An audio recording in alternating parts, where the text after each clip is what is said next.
All right, man. What's up, everybody? I know it's been a couple days and shit.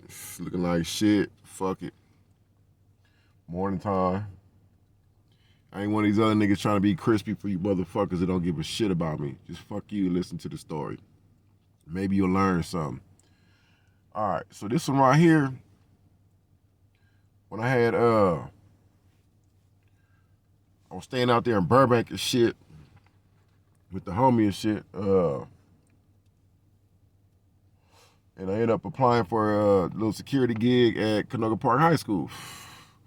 So I ended up getting that shit cleared and all the background check cleared and all that shit somehow.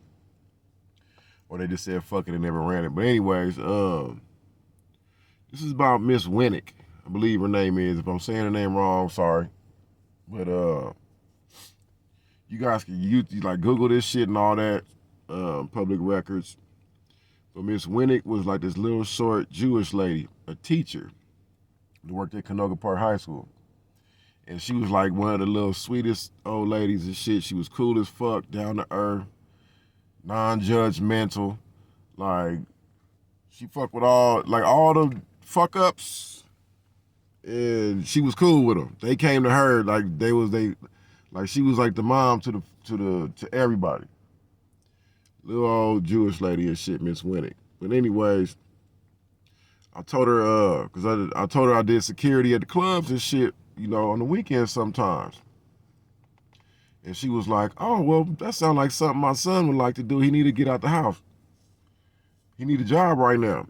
And I guess he was just staying at her house. He got kicked out the military on a dishonorable discharge. And if you see this shit, man, I'm telling this fucking story because of what you did, man. I ain't blaming on you and judging you and nothing like that, homie, but I'm telling this story because this shit still fucks me up, period. So anyways, she like, man, my son would love to do that. Let me know. And I said, I'll put him on a gig. I said, I'll put his ass on this shit. So anyways, I get a gig for him. He come with me and shit. We doing some shit on Ventura Boulevard. Some shit. Then he was cool though. But I could tell he was a little thrown. He was a little off and shit. He was just moving 100 miles an hour and shit, and it was like, yo, chill the fuck out, nigga. We doing security, but he couldn't sit still. He couldn't sit still at all and shit. And so anyways, he was cool as fuck. I forget his name. But anyway, I want to say Sean or some shit like that. Excuse me. Damn. So anyways, fucking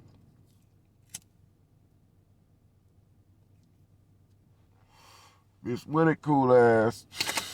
So we did the security shit. And then next thing I know, I'm fucking reading in the newspaper, like a couple weeks later, that they got into an argument at the house. This nigga went to the kitchen, grabbed a butcher knife, and butchered his mom's up. Stabbed up Ms.Wineck and killed her.